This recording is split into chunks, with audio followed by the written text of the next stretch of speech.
All right, awesome. Hello, everybody. Okay, so Rebecca Magic here. I made a video yesterday about an emotional healing experience I had that happened in relation to my inner child. And a lot of us are going through these healing experiences where we're needing to clear things that have happened to us in past lives even. The good thing is all of those experiences are carried with us to this one, and we're always given the opportunity to heal in each moment. Each moment, that opportunity is there for us to access. So we don't need to go back to past lives. You don't need to freak out and say, oh my God, I need to go pay somebody thousands of dollars to do this work for me. You don't need to stress out about it yourself because I don't know how to get there. It doesn't matter.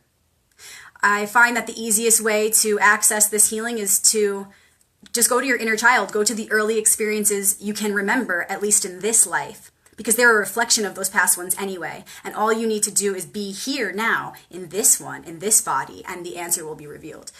So I am currently in the process of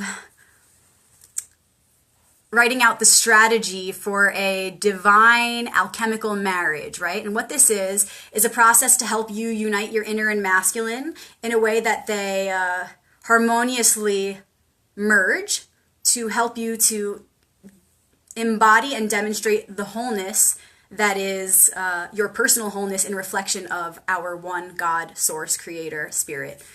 So when I did this for myself, because I'm practicing on myself first, right? I went through this experience. I had this huge activation, you guys, a huge experience that was very reflective of an experience I had in 2009 that changed my life. Okay, so I just went through a whole nother round of that, and it's beautiful. And so once I had this activation, I found myself asking Spirit, Source, Creator, okay, where do I go now? Now that I have this, like, send me on my way. What is the next step, right? And I was immediately brought back to my early childhood. And I was sitting there, and this is just the other night, okay? So I'm sitting there, and I'm that little girl all over again. And all of these feelings of discomfort and frustration came over me, and I was overwhelmed by it. But my conscious self, myself that was presently aware, was there as well. And so it was like this self-dialogue, and I said, okay, we have to get to the bottom of this. We need to know what this is once and for all, because we're obviously being shown this for the reason, so that we can move ahead on this mission, so that we could do what we are here to do, right? And I got right to the bottom of it. Now, for me, the feeling was frustration.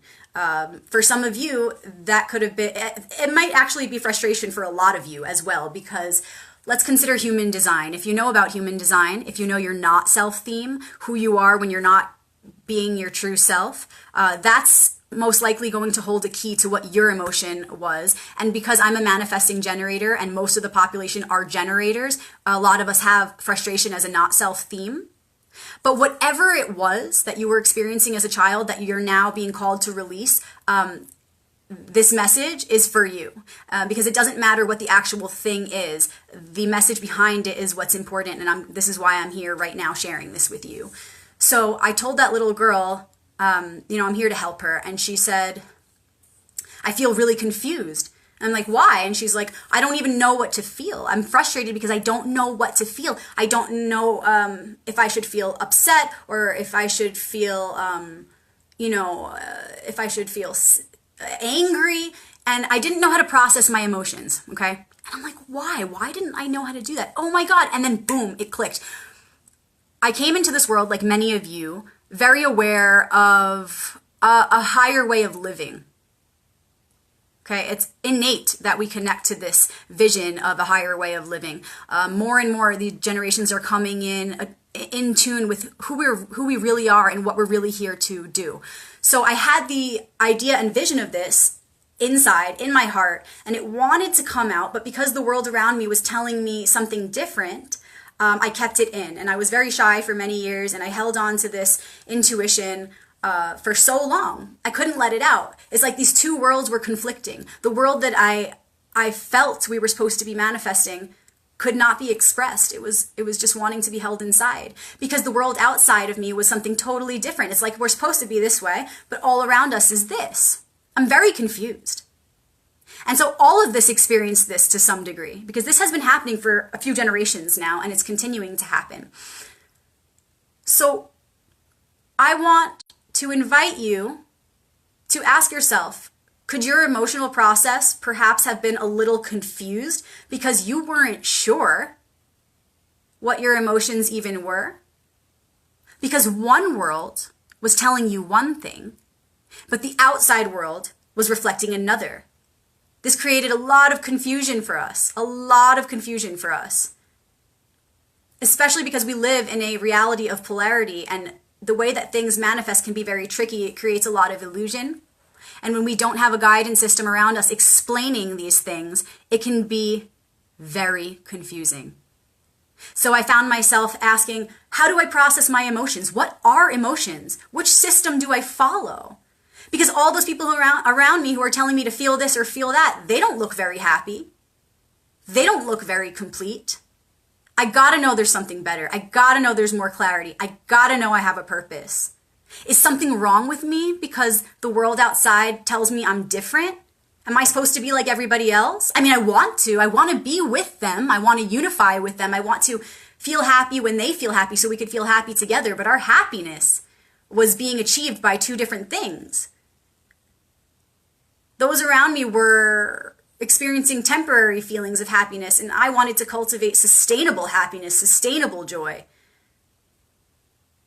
And so it created a lot of confusion for me, and I didn't know how to process my emotions, and I would experience the feeling of frustration over and over. And so I did a little healing the other night, simply by processing this. When we understand, we have compassion. When we understand something, that compassion helps us to accept everything we went through and finally let it go to make space for the new. And this is what we're all doing right now. We're all making that space. We're being called as a collective consciousness to bridge the world, to understand that we were a little confused coming into this world because the world around us was not reflecting the world inside of us. It's time to make the space. All you need to do is go back to that child and ask yourself, when you apply this message of the two worlds, what was I missing? Whether or not you know it now and you're conscious of it, because I said to myself, well, I'm very aware of what the world is to me now. I'm on my path. I feel great. I understand. But the way that I needed to bridge it, like many of you do, is by going back and talking to that little girl and just explaining what you know now. And you'll see when you do that, like, oh my God, yeah, that was the missing piece. Because we didn't allow that cycle to fully be healed, okay? Because we didn't have the ultimate acceptance and understanding, there's a part of us that's unhealed still. That little child that's within you is waiting for this message. Can you go? Can you tell her? Can you tell him? Because I'm telling them right now through me. And I know that in my doing this with my conviction, I know that I'm already sitting there with your little boy and your little girl, because we are one. But it's up to you now to do the rest. How far do you want to take this? I invite you to go to your little girl or your little boy today and to close that chapter once and for all, so that we can all as a collective move ahead. And know that what this is doing is healing far more than just this lifetime. Because that cycle that we experienced as young children is reflective of a cycle that is very ancient. Know that when you do this, in doing the best you can here in this lifetime, that closure you will receive will close up many a chapter that has been waiting for this day. And when that happens, we will collectively create such a huge space. And when the love that we cultivate moves into that space, the activation, it's here now. It's here now. So I invite you to go back and do that healing. Close up that chapter, okay? Now, I also want to explain what I mean by bridging the world, okay? So some of the great philosophers, prophets, teachers, they spoke about being in this world but not of this world. This is a major metaphysical key to our evolution when considering the science of our minds and our collective mind. We should be in this world. We are in it. We can't help but be in it. We're here now. But when we look around us, we should not base our belief system on what's here outside, because we created this, we manifested this. Everything around us is already a materialization of a past thought. So what we see around us is a collective materialization and projection of the collective mind. So we need to remember where all this is even coming from, go back in here, stay in this world, but remember our essence is not of this world. Our source is far bigger and infinite, in fact. So we are in this world, but we don't base who we are on these material surroundings that will eventually fade away. Our source is eternal. We're not from here. Look at us. We're not from here. But we can absolutely adapt because we are adaptable beings. This is our nature. So how do we do this? How do we be in this world but not of this world? Well, first of all, we need to understand what the world is. And we need to make that connection with the inner child, close up that cycle so that we could call in our fullest presence to move ahead with this knowing of what our world is so that we could do the best we can with it as one. Okay, now I'm going to talk about how you guys know the prayer, as on earth as it is in heaven, on earth as it is in heaven, as above, so below, as within, so without.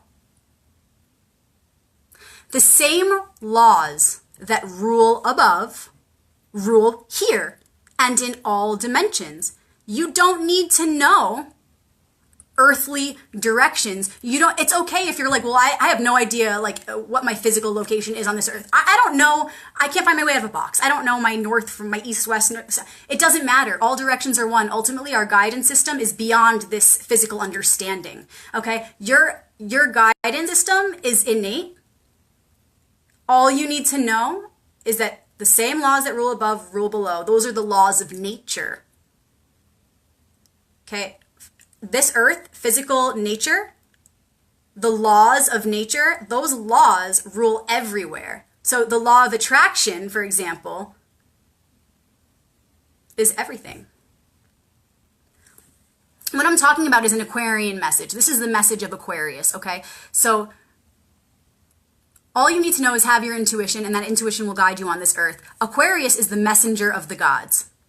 Now, I got this tattoo. I designed it with a friend, a very special friend, because we were noticing, this is many years ago now, we were noticing that people would always get us confused and think that Aquarius was a water sign. This is not true. And it was alarming to me because if you don't understand that Aquarius is an air sign, what else are you missing about the Aquarian story? What else are you not understanding about the message? Have you ever even heard the message? Because this is the age of Aquarius. And many of you know that and say that, but you actually never heard the story. So I'd love to share it with you. So, the typical drawing, the typical symbol for Aquarius is the water bearer. And it is a man pouring water, a man or a woman, a human pouring water. But this human is actually up in the heavens because Aquarius is the messenger of the heavens, of the gods. So this human's pouring water out of the sky. And that water symbolizes consciousness pouring down to earth. And water reflects. So as above, so below.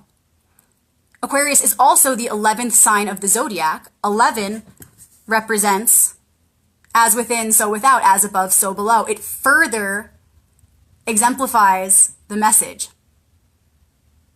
So do you see now why we're in the age of Aquarius? Why the themes all around us are the age of Aquarius, representing the age of Aquarius? Brotherhood of man, technological advancement, intellectualism, community, as above, so below.